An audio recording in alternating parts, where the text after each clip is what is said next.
We have a special show today for all of the mothers and the daughters or both who are watching right now. Please start by welcoming Claire Tansey. She's got great recipes for mom. Hello. You are a mom. Good morning. Good afternoon. So we all know that, I'm absolutely in love with little Thomas. Yes. Big blue eyes. The hugest blue eyes, yeah. 14 months now. We've got a picture of you with Thomas. Yes. And how are things going? It's awesome. You know, I'm back at work now, and he loves daycare, and Good. we have lots of good time together. And Yeah. it's good. It makes the transition easier if they actually do love daycare, because it was horrific getting Sydney into daycare. He loves it. When he sees his friends, he's like, "What mother? I don't have a mother." Oh, Friends. that's so good. That's the reaction you want. I know. Yeah. Okay, now as a mom now, we always know you've been a big foodie, and as a mom that doesn't change. Nothing's changed. But we want to have, a special sort of tea for mom, right? So what do we serve for mom's tea? We're going to do tarragon chicken sandwiches with red grapes. Yes. So I was imagining, like that. of course, you think of what you would want for yourself, but then I also thought something that my own mom would like. Yeah. And I also have a little tribute to my Nana as well. Okay. But the chicken sandwiches, tarragon chicken sandwiches with grapes, that's really for me.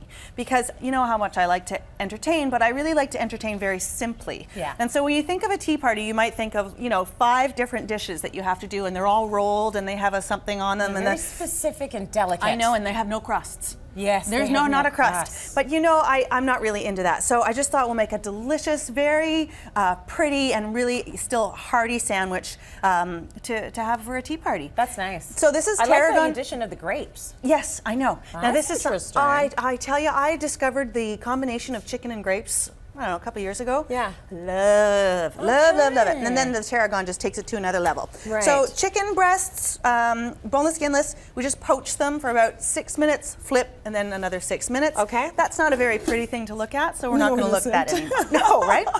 Poached chicken breast. Of course, any kind of leftover chicken, and then you just chill them, or you let them cool a little bit. Then you take your trusty 2 forks, possibly your 2 favorite forks. Yes. Maybe you're going to use your silver forks, and then you just shred up the chicken meat like that. So you pull it all apart. Yeah. You can slice it. I don't care. If you don't care for shredding like I do, I don't know. I get some kind of aggression out of me. Who can say? You know what, though? When it's poached, it's pretty soft, so it makes it easy is. to do the shredding. Yeah, right? and it's a fat-free way to cook your chicken breast. And also, when you're doing skinless, boneless, there's not a lot of fat in there, and so you want to keep them kind of nice and moist and juicy. For sure. Now, speaking of moist and juicy, okay, so now we're actually going to make the chicken salad. So a little bit of mayo, not really a ton. Yeah. And you can use light if you want to use light. You can, and then celery, onion, and then tons and tons of fresh tarragon. Now, the fresh tarragon is actually quite critical. I want to smell the tarragon. Sniffy. Oh, that's an interesting flavor. It's very French. It is. Yeah. So tarragon I won't put is this in there since I put it in my nose. Go Oh, ahead. You can put that I in wouldn't there. have cared. I think your nose is probably I know pretty your clean. chefs are very liberal that way. Well, I did eat something off the floor yesterday, but it was really good. Yeah, you're allowed. Okay, a little bit of lemon zest, and then we'll do some lemon juice as well. Yum. And then now, when we originally developed this recipe at Chatelaine, we actually put it on a baguette.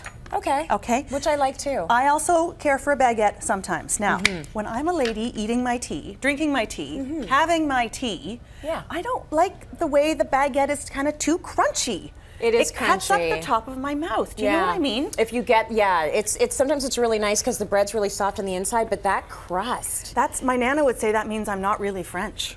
Oh, because you can't handle the Because crust. I can't handle the baguette crust. Then I'm not really French either. I get it. I know, right? So anyway, that's just a funny little me thing. Yeah, so it's soft. So for the tea, because we want to be delicate, we got these beautiful, soft little buns. So I mean, you can do any kind of bun you want, right? Yeah. Okay, and then the chicken goes in, and you make your sandwiches. Yummy, yummy, delicious. But before that we have the chicken sandwiches done, we have to start thinking about the drink that's going to go with our Mother's Day tea, right? Our tea, right? And, yeah, but I don't know about you, but I don't need a cup of tea. I need a cocktail, right?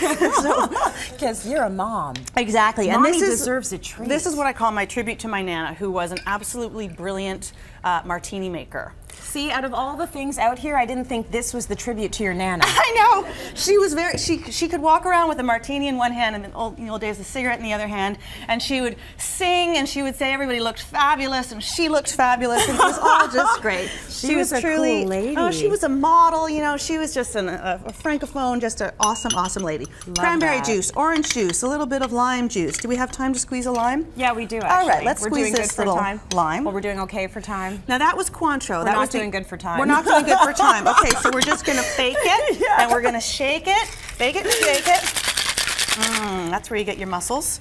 And then this is what we call the Chatelaine Cosmo. Ooh, that's the way to do it. Now I am telling you, okay, I just put about enough for 2 in there. Yeah. Don't drink it all at once. Okay.